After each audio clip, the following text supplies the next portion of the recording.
All right, welcome back to Talkin Shirt. I'm Mo, and as always, I'm here with Mark Bolitnikoff, the DTG guru. Today we're breaking down the basics of DTG, direct-to-garment printing.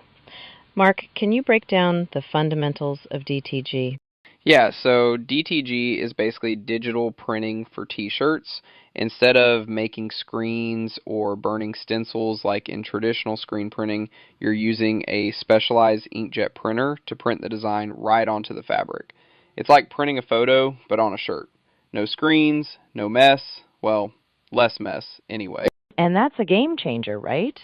I mean, in the 90s and early 2000s, the idea of doing a single custom shirt without a huge setup was just not a thing. DTG made it possible for people like me, small brands, side hustlers, even folks just testing ideas, to get in the game without dropping a fortune on equipment or stock. Exactly. And it's not just for the little guys. Even big brands use DTG now for on-demand stuff, limited runs, or when they want to test a new design without committing to 1,000 pieces. I mean, when I started First Amendment Tees, I literally had one DTG machine in my basement. I'd print shirts at night, pack them up in the morning, and ship them out before heading to my day job. It was scrappy, but it worked. DTG let me do that. You can't do that with screen printing unless you want to turn your whole house into a chemical lab.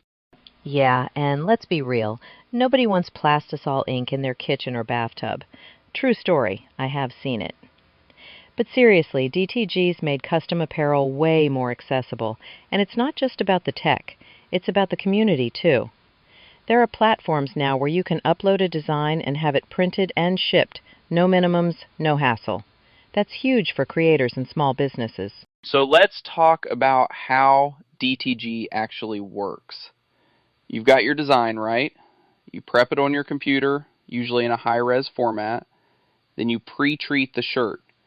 Think of it like priming a wall before you paint. That pre-treatment helps the ink stick and keeps the colors vibrant. And don't skip that step, by the way. I learned the hard way. If you don't pre-treat, your print's going to look like you spilled coffee on it. It'll fade, it'll wash out. It's just sad. So pre-treat, then load the shirt onto the printer, hit go, and watch the magic happen. But it's not all rainbows, right? What are some rookie mistakes you see, Mark? Oh man, where do I start? Not pre-treating evenly, using the wrong settings for the fabric, not curing the ink properly. If you don't cure it, the print will crack or wash out. And people always underestimate how important it is to keep the printer clean. DTG machines are picky. You let the nozzles clog, you're in for a world of pain. Trust me, I've spent more nights than I care to admit unclogging print heads at 2 a.m. Thankfully, we have some picky employees. I'm talking OCD level, and I love it. I encourage that behavior at Contract DTG.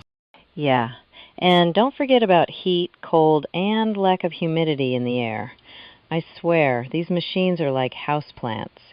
Too dry, too humid, and suddenly nothing works. But once you get the hang of it, it's pretty straightforward. Just gotta respect the process. So why pick DTG over screen printing or other methods? For me, it's the flexibility. You can do one shirt, 100 shirts, whatever. No setup fees, no minimums. That's a big deal if you're testing designs or running a small shop. Yeah, and the design capabilities are next level. You want a full color photo, gradients, tiny details, DTG can handle it. Screen printing's great for bold, simple stuff, but if you want a picture of your dog riding a unicorn through a rainbow, DTG's your friend. And the feel. DTG prints are soft. You don't get that thick, plasticky layer you sometimes get with screen printing. It's comfortable, especially on lighter shirts. Plus, it's more eco-friendly. Less waste, water-based inks, and you're only printing what you need. We talked about this in our sustainability episode, but it's worth repeating. On-demand production means less overstock, less landfill. Yeah, and the quality's solid if you do it right. I mean, nothing's bulletproof. If you wash it 100 times, it'll fade eventually. But for most people, DTG prints hold up really well. and you can get vibrant colors, sharp lines, all that good stuff. All right, let's get into fabrics. Not all shirts are created equal when it comes to DTG. If you want the best results, stick with natural fibers. 100% cotton, combed cotton, organic cotton, even bamboo or hemp. Those take the ink best and give you the brightest prints. Not all fabric is created equal. Yeah, blends can work, like cotton poly blends. There are good blends and bad blends. But you might lose a little vibrancy. Light-colored polyester can sometimes work, but pure synthetics, not so much. The ink just doesn't bond the same way. You end up with dull prints, or worse, prints that wash out after a couple of cycles. So if you're just starting out, go with a good quality cotton tee. A Gildan 8000 and Next Level 6210 are not created equal, I promise. You'll save yourself a lot of headaches, and later you will thank me. And don't forget about design. Super dark shirts need a white underbase, which adds time and cost. Simple, bold designs are easier, but DTG can handle complex stuff if you prep it right.